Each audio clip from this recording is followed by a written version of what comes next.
In today's show, let's go to the Western Conference to look at NBA trade deadline options, stashes, all that stuff. Michael Bolton.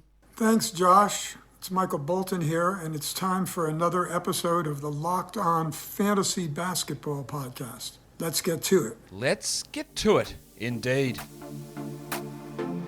You are Locked On Fantasy Basketball, your daily fantasy basketball podcast, part of the Locked On Podcast Network.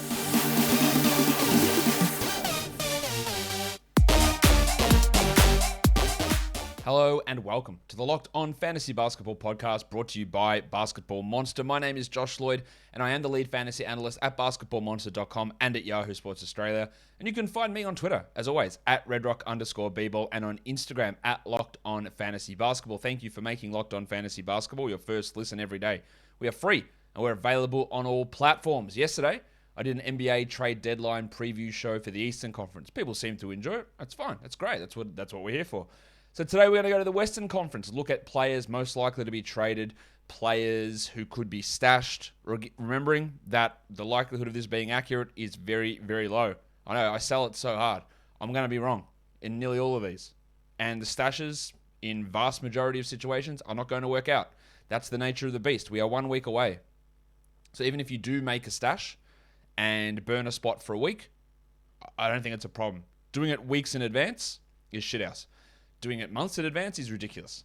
A week in advance, sure. But you just got to be nimble. You got to say another tip really for next week as well is saving your waiver ads until the trade deadline. Like, don't make moves to start the week. We'll talk about this when I do the Week 17 preview on the weekend. But saving your waiver moves until the trade deadline is going to be really, really key. Anyway, let's get it on, Gilly. All right. Dallas Mavericks. Some of these teams, it's hard to find great options. To be like, I'm going to be honest, it's not easy. I think the most likely player they trade is Dwight Powell, and I think it'll be to get another center back. Porzingis' knees are iffy, they're dodgy, they're wacky. Powell is fine, he's not great. He would probably be used with another player as a way to get matching salary in. They probably do need another guard with the injury to Tim Hardaway.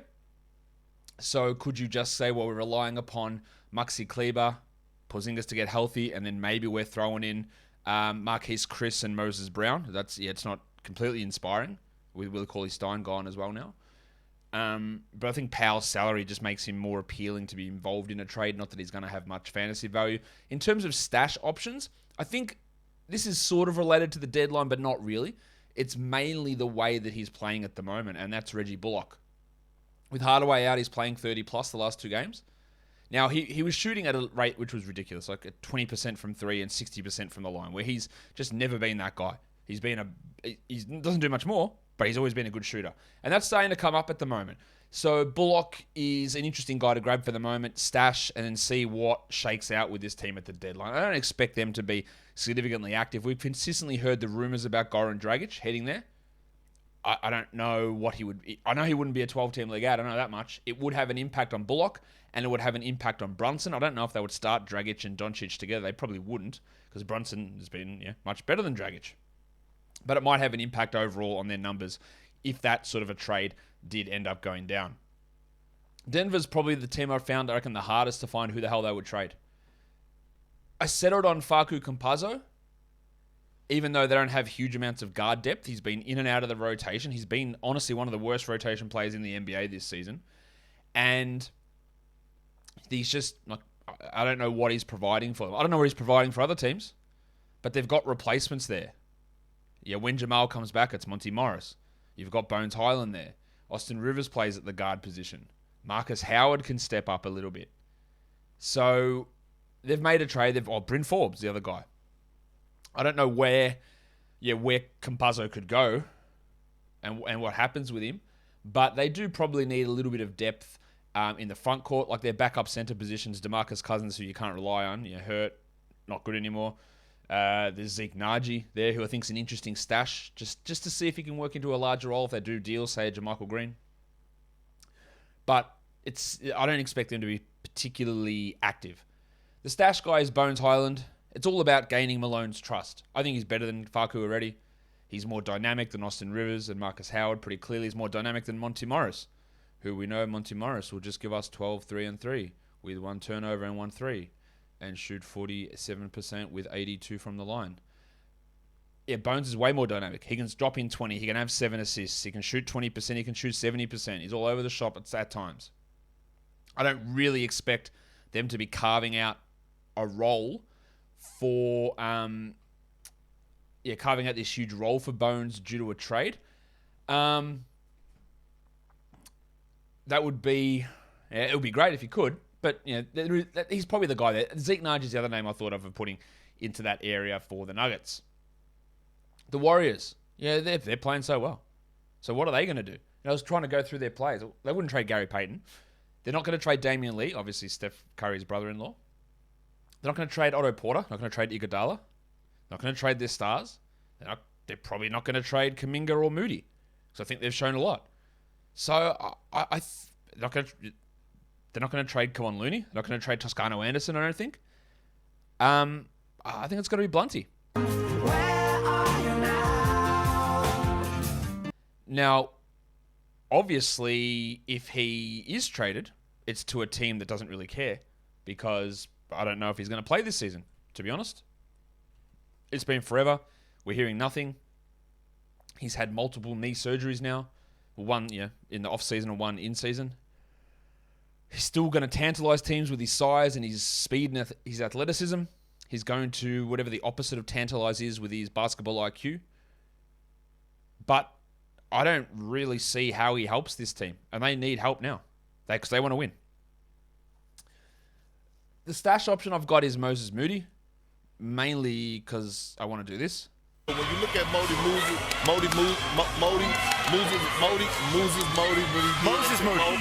Moody. Also because I think he's bloody good, right? I don't know where the role is for him on this team, but I personally in the draft, and this could easily be proven wrong, but back in the draft, I would have picked him ahead of Kuminga. I think he can be like what we're seeing this season with Desmond Bane. That's what I think Moody can be. Maybe a better version. I think that's his best case scenario. I would have picked him really high, like 6, 7. But do they clear out Damian Lee? Do they stop playing Gary Payton? Do they create this rotation role for Moody through trades because he's that good? I don't know about that. But especially in a dynasty format, I think he's going a little bit under the radar, Moses Moody at the moment. I think he's a little bit under the radar with what he's doing. Like, he's averaging 32 points in the G League, shooting 41% from 3. 7 boards, 2 steals, a block. Like, insane numbers. It's only 8 games, but he's crushing it. There is maybe something there for him, I think, this season. It's very long shot, and it's probably just deep leagues. But a regular rotation role, I don't think, is a crazy thing to expect out of Moses Moody. Bet online. It's got you covered all season. More props, more odds, more lines than ever before as football marches right towards the Super Bowl, coming up in like a week and a half. BetOnline.net remains the best spot for all of your sports scores, podcasts, and news this season. And it's not just football. BetOnline has pro and college hoops, NHL, boxing, UFC, along with live, real-time updates of current games. Don't wait to take advantage of all the amazing offers available for the 2022 season. BetOnline is where the game starts. NBA trade deadline's what we're talking about today. We're going to do a live show Thursday, February the 10th, starting at 2 p.m. Eastern on the Locked On NBA YouTube channel. Just search Locked On NBA on YouTube. Go find the channel, subscribe to it, and hit the notification bell. It's going to be hosted by Kim Becker. It's going to be analysis by John Corrales and me. Yes, me and Johnny. We're going to be talking about all the trades that go down, all the real-life perspectives. I'm going to be chucking in my immediate fantasy reactions to any trade that goes down as well. So check out the Locked On NBA Trade Deadline Show coming up Thursday, February the 10th, 2 p.m. Eastern. Let's look at the Houston Rockets. Now we're talking. Now we're getting in business. Again, what they should do versus what they will do is always going to be a different story. They should trade a lot of guys. I think Eric Gordon is absolutely the most likely to get dealt. You could throw DJ Augustin into that mix. I think he's a guy that they should be looking to move. Gordon's the guy that I feel really confident is going to go. If I was them, if I was Rafael Stone, Christian Wood, thanks, I'll see you later. Bye. Enjoy your new team and get some wins. The wild thing, Jay Sean Tate. Even the wild thing's gone well. I can't do much about that. I'll see you later as well. Like we're all good. Off you go. Those three would be out straight away. Give me a first rounder for Christian Wood. See ya. Give me a first rounder for Tatey. Bye. Give me anything for Eric Gordon. Bye. Like that's what I would do. I don't know whether that happens, and that opens up a ton for stash guys. We'll start with the number one stash guy. It's a delicate dance in just 17 steps. The delicate dancer Alperen Şengün. I do not expect a Christian Wood trade. I don't think it's going to happen. But what I did see last game is those two playing together. And them talking post-game, Silas, Wood, Şengün, all talking about, hey, we're going to play together. All right. Let's see if it's real. 24 minutes a night for Şengün is 12-team value. Add him right now. Just add him and let's see what happens. It probably blows up in your face. It's probably dreadful. But it's a chance. Josh Christopher's another one to look at. I really like Christopher. Can he get the minutes over Gary Bird? And then can he just take those 30 that Gordon's playing? I'd hope so. A name to watch. And then if they do decide to trade Tate, which they won't, but they should, KJ Martin. I think KJ Martin's got real March blowout potential here. Even if they don't trade Tate, maybe they play him 25, KJ plays 28, and there's a top 100 run. Really, really like Şengün as a stash. I like Martin as a stash. Christopher's a little bit further down the list. But some real stuff could and should happen, I believe, with the Houston Rockets coming up here. For the Clippers, it's a tough one. What are they doing? They don't have their draft picks, so they can't tank. They've got Paul George and Kawhi Leonard's immediate future up in the air. We don't know if they're going to play. They've got older veteran players who are sucking at the moment, like Marcus Morris. They've got Eric Bledsoe. There's Reggie Jackson. I don't think Reggie would go. I don't think Batum would go. But Morris has got a tradable contract. He could be... contending teams could confuse themselves into thinking that he's good and trade for him. And I think that's a possibility. It also opens up a little bit of that rotation for more minutes for Coffey, for Kennard, for Batum, and for my man BJ Boston. Now, Boston and Morris don't play the same position. Not at all. But it just enables other players to push up a little bit. Boston's a deeper league guy, and it would probably take a deal of a Bledsoe or a Kennard maybe to really establish him as 27 minutes. But if this season goes to shit and George and Leonard aren't playing and they trade away two players, I think they believe in Boston more than Terrence Mann. Maybe not more than Coffey yet, but long term I think more than Coffey. He's just a name to watch. The other name, of course, there is Hartenstein. Do they move on from Serge Ibaka? Well, they sort of already have at times in season anyway, just by not playing him. Hartenstein should play 22 a night. And if 22 a night is what he gets, then 22 a night is what you need on a 12-team roster. He is a pretty strong stash as well, but it could just blow up in our face. Last game Zubats was out, he played 14 minutes. Made no sense, considering he played 21 the game before. He's always going to be a foul trouble issue as well. But they are a couple of interesting stashes there. The LA Lakers. Most likely to be traded, well, it's got to be Talen Horton-Tucker. Because everyone else is a minimum salary and terrible with no upside, or they make too much money. You can fantasize about Russell Westbrook deals. I just do not think it's happening. There's no way that a Russell Westbrook deal is happening. People love jerking off over fake trades and putting 7 blokes in a trade, and we'll send Westbrook here with 3 future picks, and you send all this. It just is so unlikely to happen, especially in season, that I don't think it's worth my time. I don't think it's worth anyone's time to be... People love a fake trade. People love a fantasy trade. And it's just not something I think is realistic to happen. Mate, I could be talking here on the Locked On NBA trade deadline show and sitting here with my mind blown saying, my God, they traded Russell Westbrook to Dallas and going, what are you guys doing? I don't know why Dallas was my first option there. They traded him to New Orleans for Brandon Ingram as they try to win now, the Pelicans, with stupidity, whatever's happening down there. But I just honestly don't think that's going to happen. I just can't see how... I just can't see how it goes on.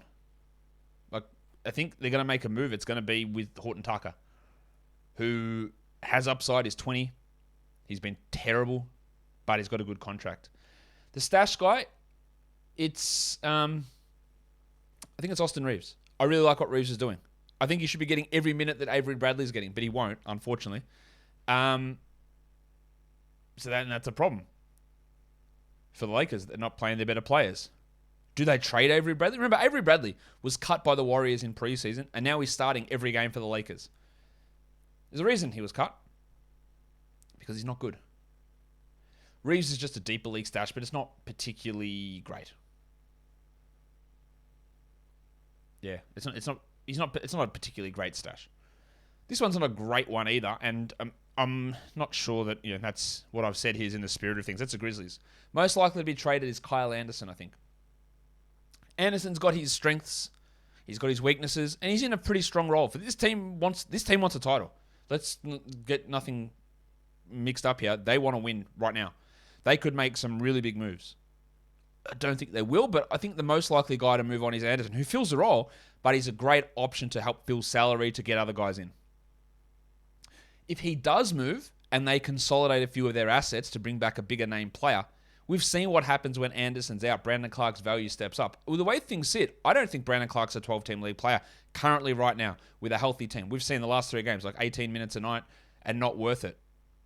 But you hold him, you keep holding him despite this poor production, and you think if Anderson is traded, then all he needs is 23.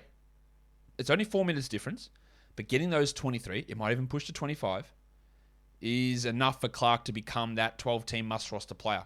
So he's a hold at the moment. He's a stashy hold sort of guy to see what happens. And nothing might change here. Like Anderson might not get dealt, and Clark stays at an 18-minute-a-night role, and you go, okay, we'll see you later. But that's probably the one I look at. Let's go to Minnesota. I think the most likely player to be traded there is Malik Beasley. Edwards, Russell, Towns are safe. Vanderbilt's safe. McDaniels, I think, is pretty safe. I think Beverly's pretty safe. I don't know who's taking on Beasley in that contract. He's been honestly horrible this year. And I don't know what sort of player they're looking to get back in that sort of a deal either. But they would not be sad to lose him. They have got ready-made replacements there already. So that ready-made replacement is Jalen Noel. I think the only thing keeping Noel from being a 25-minute-a-night player is Beasley's contract. Is that they feel like they have to play him 18 minutes. And if he's gone, they can just say, well, we know who our sixth man is. It's Jalen Noel. And he's playing... could he play like a 28-minute Ricky Rubio sixth man role that Rubio played for the Cavs this year? It's not impossible. He can handle, he can shoot, he can score. It's very unlikely I think he gets there. But he is a quite interesting option, I think. Yeah, I think he's quite a good player. But I also know that Built Bar is the best player in the protein game or protein bar market with their delicious tasting bars that taste like candy bars. Why would you choose anything else? You wouldn't choose a regular candy bar because they don't have protein and they're full of fat and sugar and carbs and calories. You wouldn't choose a traditional protein bar because they taste like crap. They just don't taste good. And you got to just actually hold your nose to get it down your throat. No one wants that. Like, what's this crap? Like, no one wants that. Built Bar, it's the mix of both. Delicious, tasting like a candy bar, but high in protein, low in fat, low in carbs, low in sugar, low in calories. What a combination. The flavors are amazing. The nutritional profile is fantastic. And you can get it for 15% off. So head to Built.com, use the promo code LOCKED15, LOCKED15, and get yourself boxes of Built Bar, which is the best tasting protein bar ever. Built Bar is built different. Pelicans. These dickheads are apparently looking to be buyers at the trade deadline. Why? Oh, we've got to make Zion happy. Dude, he's leaving anyway. Like, he does not want to be there. You all know that. This is like trying to trade for Omer Ashik to keep Anthony Davis as a winner in year 2. It's not going to work out. Being a buyer now is not going to work out either. They are fooling themselves. So I don't know what's... All I know is I feel confident that I'm going to laugh at something that the Pelicans try to do or do on trade deadline day. I think the most likely to be traded is Josh Hart, and it will probably involve getting CJ McCollum, is my guess. Could it be Hart and Devontae Graham that move? Maybe. I think whatever team Josh Hart ends up going to, if he ends up going to a team, if he ends up getting traded, will reduce his value. He's playing like 36 minutes a night. He's rebounding everything. He's actually initiating offense. He's not going to have that freedom, I wouldn't think, on another team. he'll probably play 28 minutes a night, and if he does get moved, he'll probably drop out of 12-team discussions. Probably. You wouldn't drop him straight away, and I'd want to see what happens in the deadline situation. But I think he's most likely to move. Valanciunas could go, but they brought in Valanciunas. They signed Valanciunas to an extension so he could play next to Zion. Now, I think that was stupid on the face of it, but they haven't even seen it work together yet. So I don't think they'll be like, we've committed to getting him in, we've committed to extending him, but we're not going to see how it works out together. Now, if they had an opportunity to trade Valanciunas and get Miles Turner, that'd be absolutely stupid to not do that because Turner is the perfect fit next to Zion.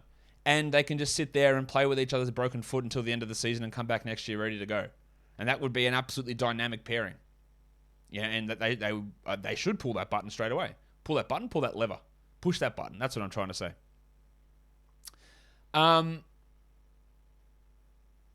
Stash option to me is Jose Alvarado. Is he already better than Devontae Graham? As a three-point shooter, probably not. But as an overall player and where he fits, maybe. Would Willie Green have the balls to make the change after they just brought Graham in as the sort of compensation replacement for Lonzo Ball? I don't know if he'll have those balls. But he had the balls to start Herb Jones and just push Nickeil Alexander-Walker to the bench and say, you're shit, you're not playing much. So just watch Jose. I think he's an interesting option here, deeper leagues. It might even be 12-team, to be honest. The Thunder. We all know they're going to want to trade, and it's going to be for draft picks. I know that joke's old, but they'll try and extract draft picks. And also, I think Derrick Favors is going to be most likely to be dealt. Like, if someone wanted to take a Teo Maledon, I don't think they'd have a problem. Ty Jerome. Maybe even Pokuševski. I don't think they'd trade him, but yeah, those other guys, I don't think they're that keen on those. Isaiah Roby. I think Favors is the most likely guy they'll be looking to move. Whether anyone wants him or not, I don't know. But they'd be most likely looking at, and they'd maybe want to get a couple of seconds back in a deal. I think the stash option here is Darius Baisley, and it's only for the reason of his defensive stats. He's never going to be a good shooter, but if he could get to 30 minutes, because I'm worried a little bit about Aaron Wiggins' ankle. He sprained it very late on Wednesday.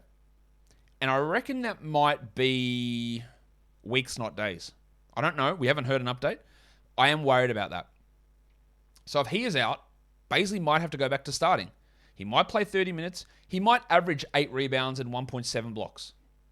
And that has enough value there. He also might shoot 30% and average 9 points, which is shithouse. But he might do those other things. So with the maybe trade of Favors, which means Robinson Earl has to play exclusively center, with maybe a long-term injury for Wiggins, if you are looking for blocks and rebounds, absolute caveat, and don't care about bad shooting, maybe Baisley has that value. Maybe. The Phoenix Suns. I think most likely to be traded is Dario Saric. I know he's not going to play this year, but it's just about them using him as salary filler, along with the draft pick, to upgrade their team now. I think they probably need a little bit of help on the wing. You know, Payne and Shamet are out at the moment. Nada has been out for a while with his knee injury. So they don't really have much behind Mikal Bridges, considering Cam Johnson's playing almost as a 4 exclusively. Maybe they want to upgrade that 4 position. And Saric is a guy that might head, I don't know, to San Antonio for maybe someone called Thad Young. Who knows? To help me. And maybe that pushes Cam Johnson back to the 3 a little bit more. So I think he's most likely to be traded. The stash option there is Cam Johnson. I don't know what their plans are. They should start him over Crowder, but they won't. Could he be involved in a big trade where they send him out to a team where I think he might, if he found a large enough role on a different team, like imagine him going to San Antonio and just completely supplanting Doug McDermott, playing 30 minutes a night there. He'd be a top 100 guy very easily. So while I think there's a chance for him to push for more minutes ahead of Crowder, but also maybe as a part of another deal, he goes somewhere. I don't think they would, but I'm not ruling that out. Here's another team that's going to delude themselves into thinking they should build around what they've got currently, which has worked so well for 10 years. It's been awesome, hasn't it? The Blazers. I keep hearing that they are looking to be buyers a little bit, but also selling off players this season. So not tearing it down, not tanking, not rebuilding, but they're not adverse to getting a player like Miles Turner and saying, just take the rest of the year off, heal that foot, mate, come back next year. what that involves and who that means trading out. Like, the three guys who are absolutely in the gun here: Robert Covington, who I think is almost a guarantee to go. CJ McCollum, who again I could not hear anything more about him going to New Orleans. Like, I've heard it so much. And Yusuf Nurkic. I don't know where the hell Nurkic fits, and almost definitely wherever Nurkic goes or wherever Covington goes, their value will drop. CJ's maybe drop a little bit. I don't think Simons is going anywhere. The other one you could throw in there is Larry Nance, who could move as well. There are a lot of moving parts here that I think you could have 4 legitimate rotation pieces all gone with a bunch of new guys coming in and the team looking very weird. And getting in guys on the Andrew Bogut diet, like trade for a guy who's out for the season to tank for this season and rebuild for next year. I think it's a bad move, but maybe they do it. Lillard don't come back. Miles sit out. Nurkic, Covington, I'd be real worried about where their value sits. If I want to talk about stash players on the team, Trendon Watford's the only guy that's really giving me excitement. Greg Brown's nothing. He's not good. Tony Snell's terrible. Watford is a 20-minute-a-night, maybe push to 28-minute-a-night player, depending on what happens at the deadline. I wouldn't think he's a 12-team stash at this point, but in 16s, yeah, absolutely. And just see exactly where that goes. He's an interesting name to me. Let's go to the Kings. Another team that's going to delude themselves into pushing for the play-in when dudes just literally burn this stuff down. There is something... Now, I don't buy into conspiracies. You know that. And every time someone's out, it's because it's a trade, guys. He's sitting out because it's a trade. If someone plays more minutes, he's playing more because it's a trade. You can't have it both ways. Obviously, we know this. There's something fishy going on with Darren Fox, I think. Not that it's not hurt. I did some checking on this. Like, he does have some ankle soreness. But I reckon the severity of it might be being overplayed a little bit. I don't think the team minds him sitting out.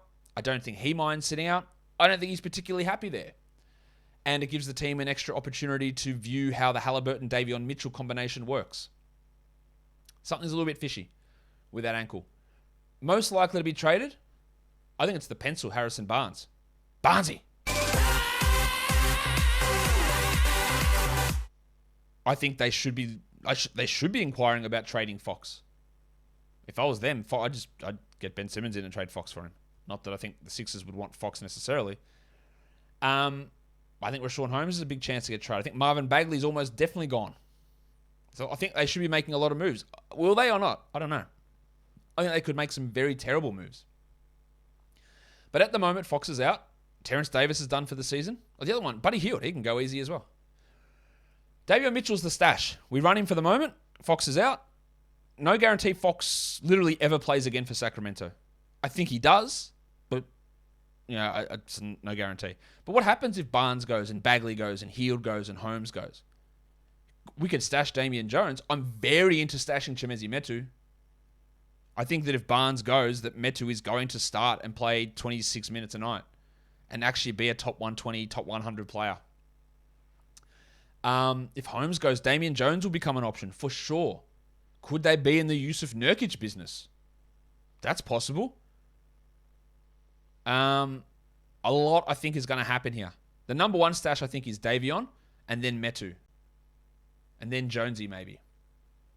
Let's look at the Spurs. Now, they do not make in-season trades until they made one this year. Their first one in about 15 years. When they traded out Bryn Forbes. Brought in Juancho Hernangomez. But there's another one sitting there that just needs to be moved, and that's Thaddeus Young. He's been sitting there all season. I didn't think he'd play a game for the Spurs. He barely has. I thought he'd be moved in the off-season, but no, he's still there. They need to move him somewhere. He can have real value. Whether he is a 12-team league guy, I don't know. He probably needs 25 minutes a night to get there, and there are probably some teams that can give him that. It's just going to really depend. But again, we're a week out. There's no harm in holding a Thad Young, who can be a top 90 player in 25 minutes with his assists and his defensive stats. He's a stash now for sure. And then lastly, the other stash, Devin Vassell. If they just open up some minutes for him, it would be great. Lastly, Utah. I don't know what to do with them. Who is the trade? It's not Gobert or Mitchell. Can't trade Ingles. I think it would have been him otherwise. Who's going to want that? Expiring contract who can't play. Maybe he's included somewhere just to help facilitate a deal. Maybe it's Bogdanović. Their perimeter defense is horrible, and he's a big part of that. He's been up and down with his shooting. He's dealing with his finger issue. I don't expect him to go, but I think it's possible. The stash guy there is probably Trent Forrest. I think looks really good. And with Ingles out, maybe there is a role for him that's 25. Probably isn't. Ingles was only playing 25. But that's a deeper league stash. I don't think they're going to be particularly active. I think they should. And if they are, Bogdanović will probably be one of the guys that has to be involved. That'll do it. Guys, what did you think? Let me know down in the comments if you are here on YouTube about the trades, who you think is most likely to be traded. If it's something you disagree with me on, hey, drop that in the comments as well. You can also follow this podcast on Apple Podcasts, Google Podcasts, Stitcher, Spotify, and on the Odyssey app. If you are here on YouTube, give us a thumbs up, leave your comment down below. Guys, we are done here. Thank you so much for listening, everyone. See ya.